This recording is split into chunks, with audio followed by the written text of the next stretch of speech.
Welcome back to Daily English Lab Podcast. I am so glad you are here today. This channel exists for one reason only, to help you speak English the way real people actually speak it, not the textbook version, not the stiff, formal version, the real, living, breathing version that you hear in offices, coffee shops, family dinners, and yes, even arguments about money. Today, we are diving into a topic that is completely unavoidable in real English conversations: money. Specifically, the English people use when they talk about saving versus spending. Whether you want to talk about your own finances, understand what your coworkers are discussing, or just sound more natural and confident, this episode is going to give you exactly that. Here is what you are going to learn today. First, key vocabulary and phrases around saving money. Second, the natural English people use when they want to spend and enjoy life. Third, how English speakers express financial advice and opinions. Fourth, how to talk about financial regret and lessons learned. And fifth, how to hold a full English conversation about money without freezing up. This is going to be a rich, practical lesson, so stay with me all the way through. And right now, before we get started, I want you to comment below and tell me this: are you a saver or a spender? Go ahead, be honest. There is no wrong answer. Drop it in the comments right now.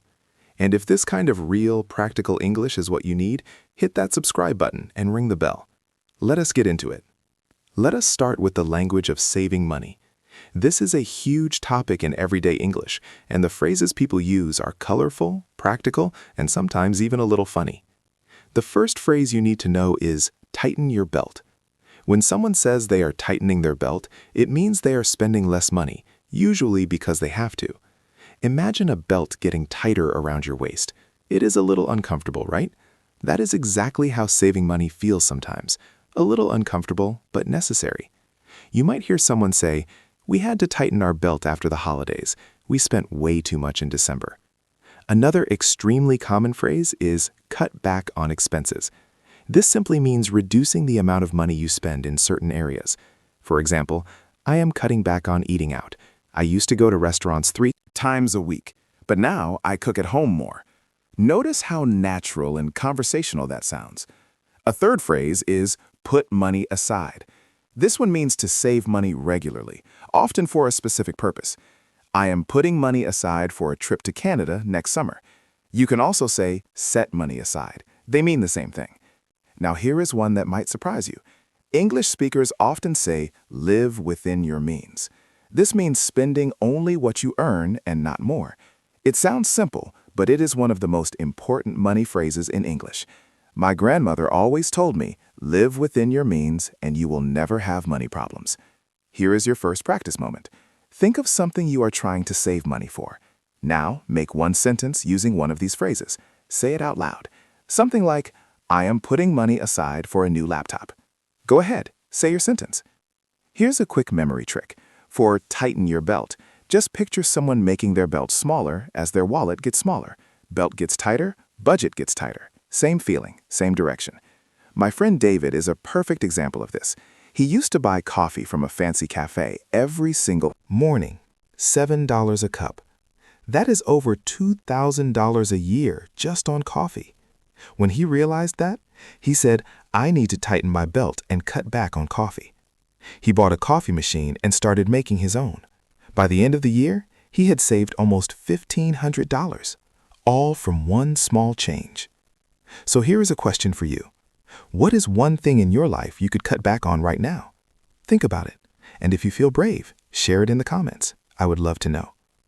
Now let us talk about the other side: spending, enjoying, and treating yourself.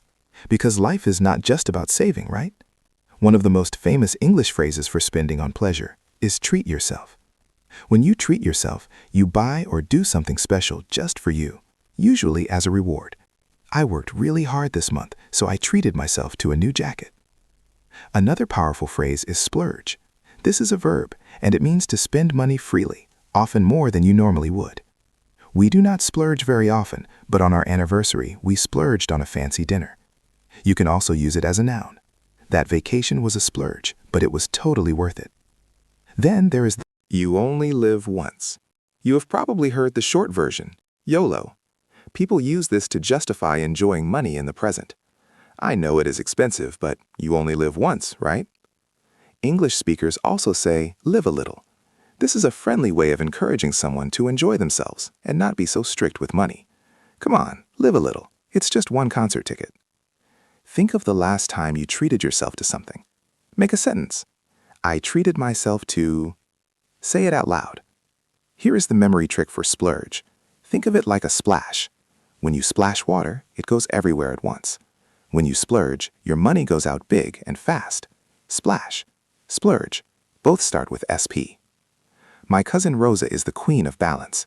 She saves carefully all year, and then once a year, she splurges on one big thing. Last year, it was a trip to a beach resort. She said, I work too hard not to live a little sometimes. And she is right. She does not feel guilty because she planned for it. That is the key. Comment below and tell me, what would you splurge on if you had extra money right now? Honestly, what is your dream splurge? Now, let us talk about how English speakers give and receive financial advice, because this happens all the time in real conversations. When someone gives financial advice, they often use the phrase, put your money to work. This means investing your money so it grows over time, instead of just sitting in a bank account. Instead of keeping everything in savings, you should put your money to work in some investments. Another common phrase is, a penny saved is a penny earned. This is a classic English proverb. It means that saving money is just as valuable as making money. Native speakers use this casually in conversation.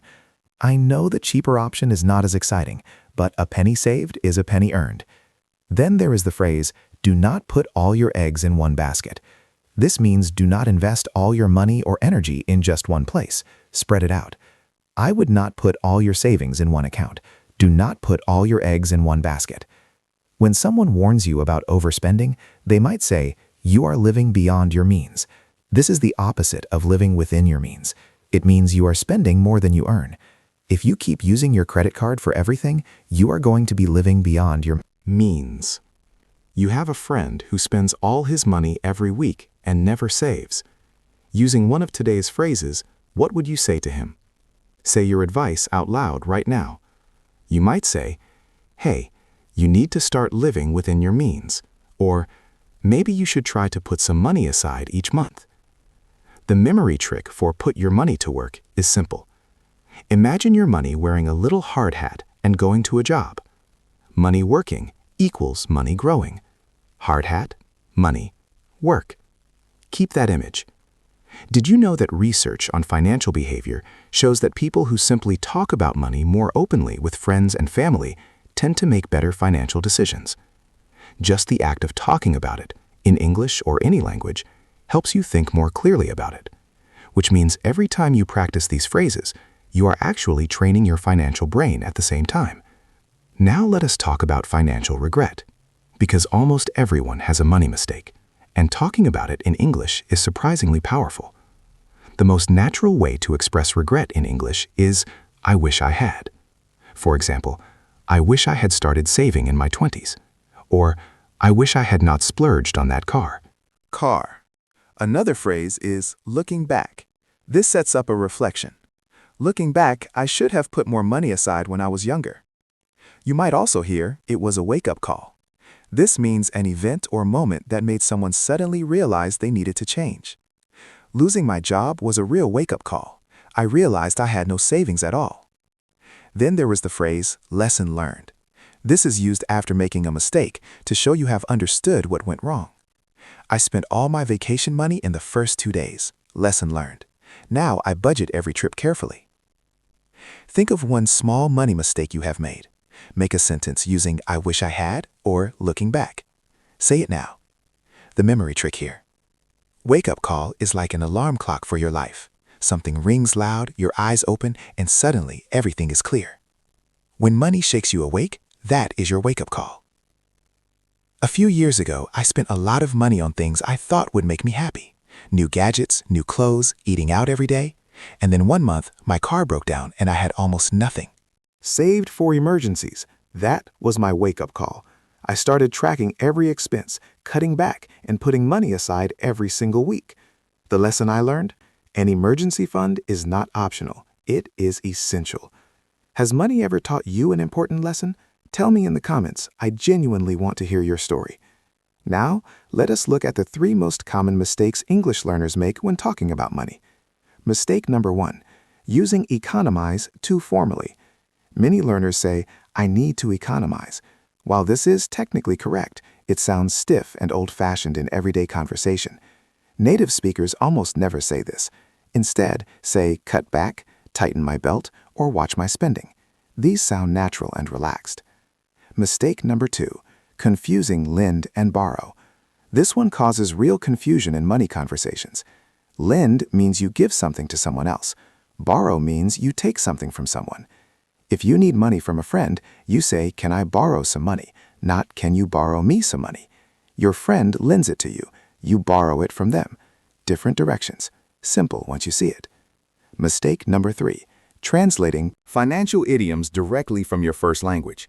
Every language has its own money idioms, and they rarely translate perfectly. For example, in English, you do not say, "I eat money" to mean you spend a lot, but you might say, "Money burns a hole in my pocket," meaning you spend it very quickly once you have it. Always learn English money phrases as complete units, not word by word. All right, let us do a fast recap before we close out. Today, you learned 5 powerful areas of money English. Saving phrases like tighten your belt, cut back, and put money aside. Spending phrases like treat yourself, splurge, and live a little. Advice phrases like put your money to work and live within your means. Regret phrases like I wish I had, wake up call, and lesson learned. And you learned how to avoid the 3 most common mistakes in money English. Give yourself credit. You just covered more real-life English in one episode than most textbooks teach in a whole chapter. That is real progress. Before I let you go, here is your final challenge.